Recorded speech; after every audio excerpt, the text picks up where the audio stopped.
नमस्कार, मैं वैष्णवी चौहान और आप देख रहे हैं सुदर्शन दिल्ली।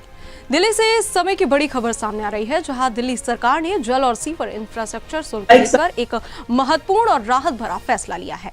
इस फैसले के बाद न केवल आम जनता बल्कि संस्थागत और औद्योगिक क्षेत्र को भी बड़ी आर्थिक राहत मिलने की उम्मीद जताई जा रही है।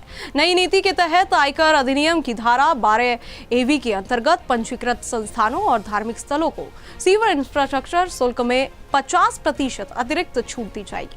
सरकार का मानना है कि ऐसे संस्थान समाज सेवा और धार्मिक गतिविधियों से जुड़े होते हैं, इसलिए उन पर आर्थिक बोझ कम किया जाना जरूरी है। वहीं सीएम रेखा गुप्ता ने आगे और क्या कुछ कहा, वो आपको सुनाते हैं, सुनिए। संस्थान आयकर अधिनियम की धारा 12A के अंतर्गत पंजीकृत है या धार्मिक स्थल हैं, उन्हें भी सीवर और जल इंफ्रास्ट्रक्चर शुल्क पर अतिरिक्त 50% की छूट दी जाएगी।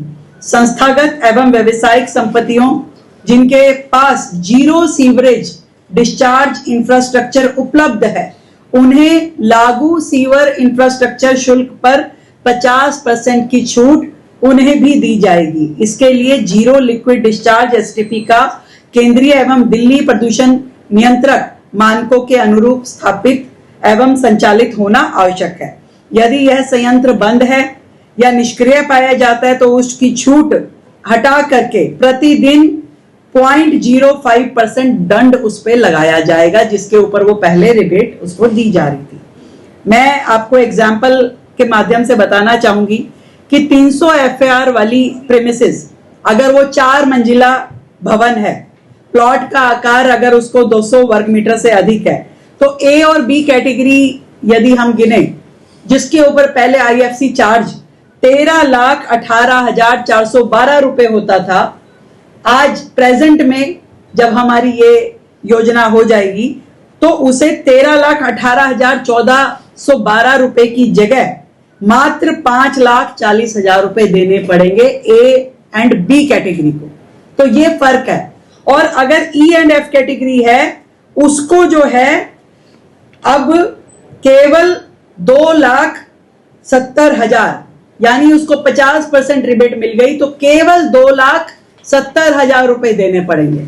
और यही जो G और H की कैटेगरी है तो उसे मात्र 1,62,000 रुपए, जो कि 70% छूट के साथ में है, 1,62,000 रुपए देने पड़ेंगे। ये फर्क है। और इसी तरीके से मान लीजिए इंडस्ट्री है कोई 1,000 स्क्वायर वर्ग मीटर की, तो उसको यदि 150 उसका FAR है, 4 मंजिला वो बनी हुई है, तो A एंड B कैटेगरी की उस बिल्डिंग पे अभी वर्तमान चार्जेस के हिसाब से अगर हम बोले तो 57,67,871 ये चार्ज लगते थे।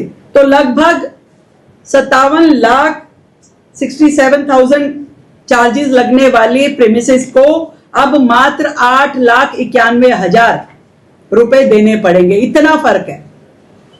तो ये E एंड F कैटेगरी का अगर वही सेम 1,000 स्क्वायर मीटर की 150 FAR 4 स्टोरी बिल्डिंग अगर है, तो उसे E एंड F कैटेगरी वाले को लगभग 16.5 लाख रुपए देने पड़ते हैं। अब इस योजना के तहत उसे देने पड़ेंगे केवल 4.5 लाख, केवल 4.5 लाख रुपए उसे देने पड़ेंगे।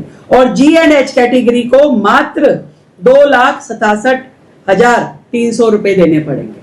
तो ये बड़ा फर्क, क्योंकि एक सेंसिबल चार्जेस भी तो होने चाहिए कि आप किसी से चाहते हैं कि ईमानदारी से वो चार्जेस दे, तो उसके लिए ईमानदारी वाले रेट भी उसको सरकार की ओर से दिए जाने चाहिए। तो वो हमारी सरकार ने किया है। मुझे लगता है कि दिल्ली की जनता के लिए ये बहुत बड़ी राहत है। हम चाहते हैं कि एक बहुत ही ट्रांसपेरेंट सिस्टम हो, लोगों को सुविधाजनक तरीके से ये सारा सिस्टम कन्वे होना चाहिए, लोग पूरा उसको अच्छे से उसकी सुविधाओं को अवेल करें, अपना काम करें, और किसी भी तरह की व्यवस्थाओं की ओर से ना उसको दिक्कत आनी चाहिए, ना ही सरकार की ओर से उसको दिक्कत आनी चाहिए। ये हमारा लक्ष्य है। तो दिल्ली की जनता को ये उपहार दिल्ली सरकार की ओर से है, दिल्ली जल बोर्ड की ओर से है। जो संस्थान आयकर अधिनियम की धारा 12A के अंतर्गत पंजीकृत है या धार्मिक स्थल हैं, उन्हें भी सीवर और जल इंफ्रास्ट्रक्चर शुल्क पर